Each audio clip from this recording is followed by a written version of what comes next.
Hello everyone. Today I'm going to present an overview of classification method in machine learning, focusing especially on the conceptual difference between discriminative and generative approaches and the comparison between linear discriminant analyze LDA and quantitative discriminant analyze QDA.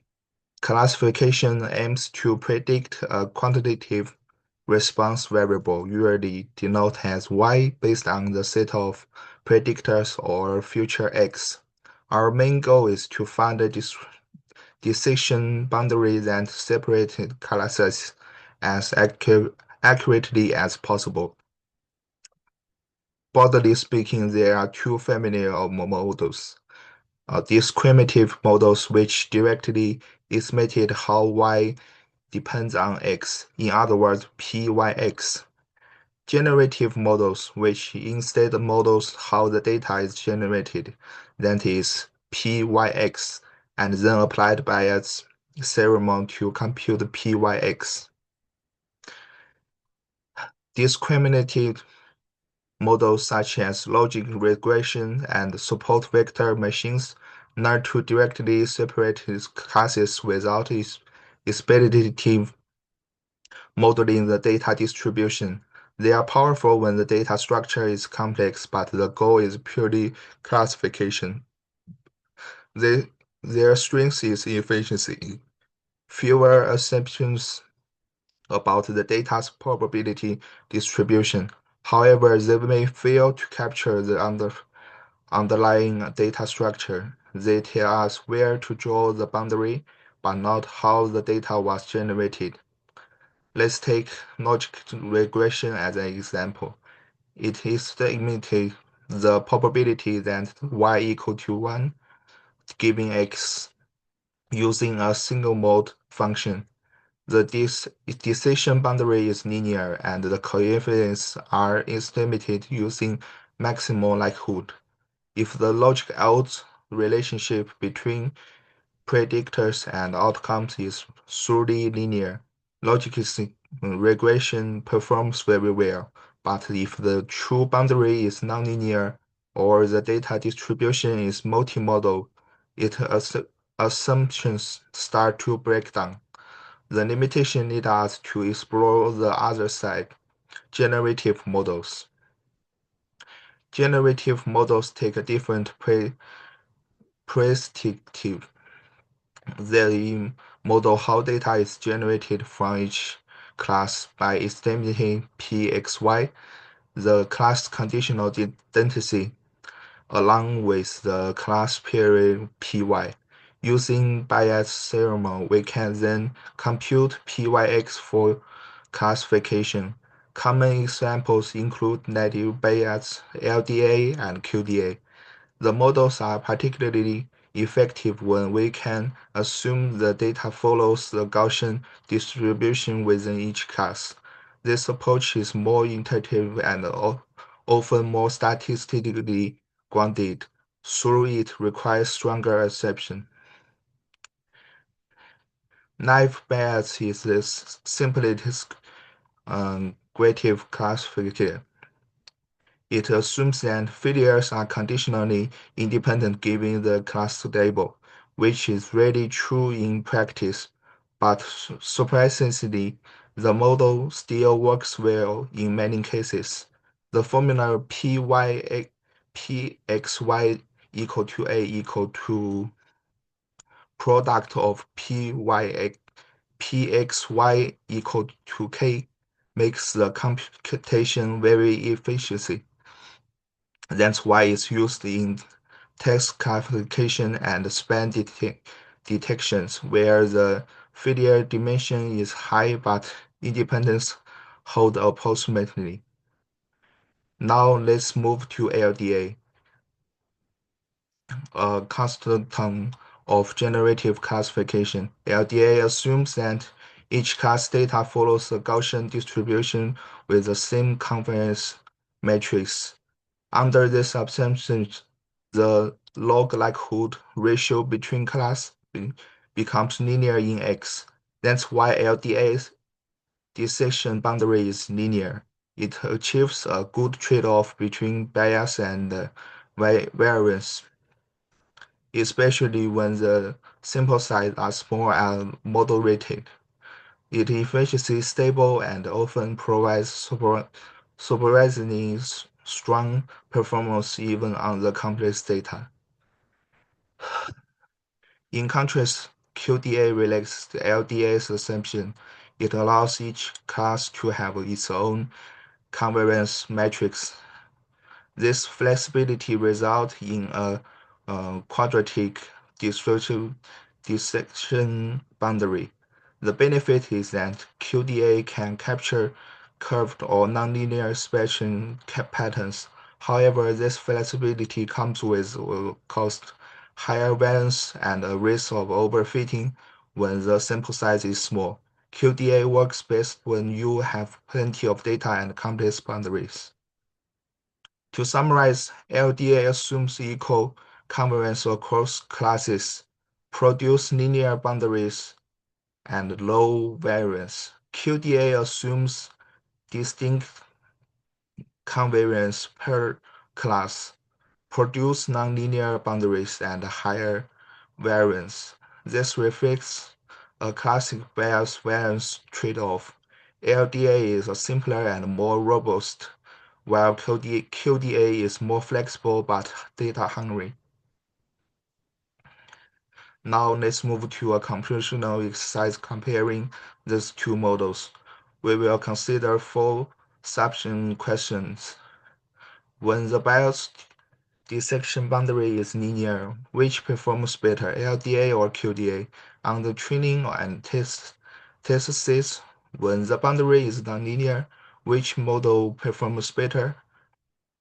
How does increase the sample size affect QDA's accuracy relative to LDA? Is it true that QDA aware outperforms LDA because it can model any linear boundary? Let's work through those questions step by step. Before we start progressing, we need to few functional ideas. First, the bias decision boundary. This represents the spherically optional classifier that minimizes the test error rate. Next, the bias variance trade-off. The simpler models have higher bias and lower variance, while more flexible models like QDA have lower bias but higher variance. Then overfitting. When a model fits noise and in the training data lead to poor generalization. And finally, Gaussian assumptions. LDA and QDA's behavior is deeply tied to covariance structure of Gaussian distribution. If the bias dissection boundary is linear, LDA perfectly matches this assumptions. It will likely generalize better on the test set. QDA, being more flexible, can fit the training data slightly better, but at the cost of increased variance. So for linear boundaries, training set lead QDA may look slightly better.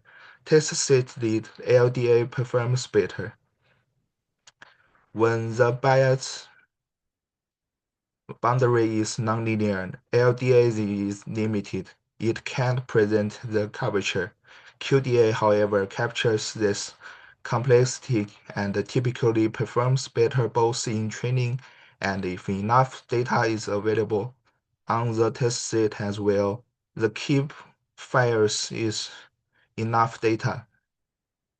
With small sample size, QDA can overfit and lose it in advance. As the sample size increased, the performance gap changes. More data allows QDA to estimate multiple covariance matrices more accurately, reducing variance. Therefore, QDA's test accuracy related to LDA improves as N increase. The illustrates how model flexibility becomes an advantage when data is abundant. The final question asks whether QDA will always outperform LDA even for linear boundaries since it's flexible enough to model them. This is false. While QDA can model a linear boundary, it doesn't mean it should.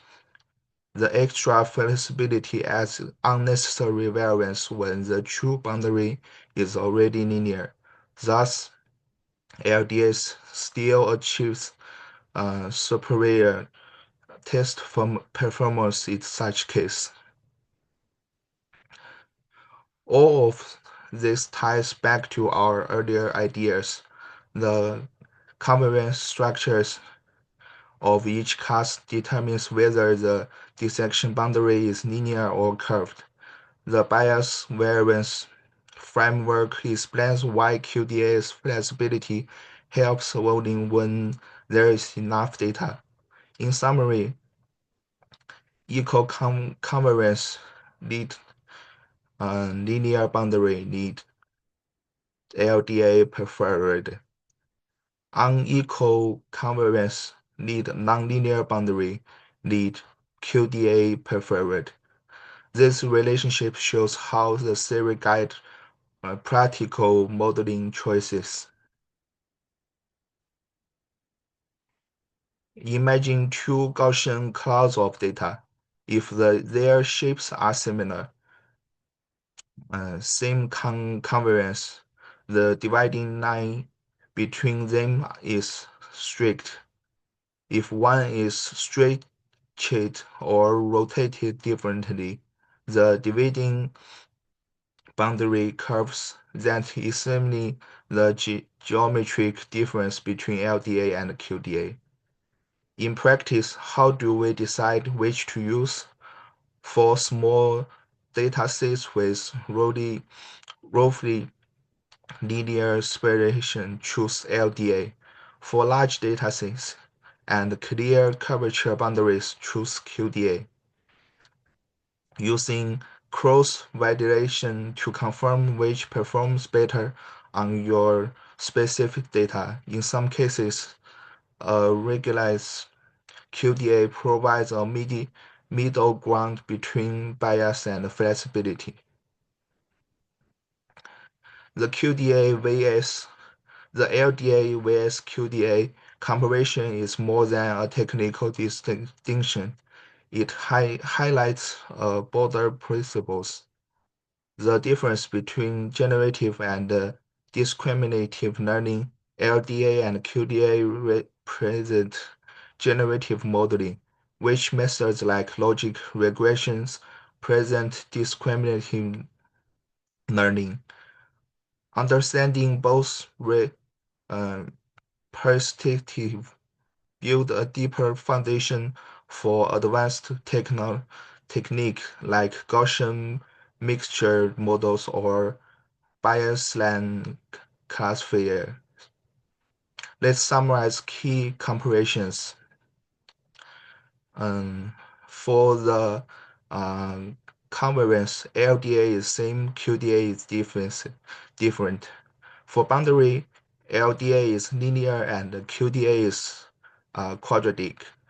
For bias, LDA is higher and QDA is lower. For variance, LDA is lower, but QDA is higher. For best LDA best for small n and linear. QDA is best for large n and nonlinear. For over risk, LDA is low and QDA is high with small n. This tip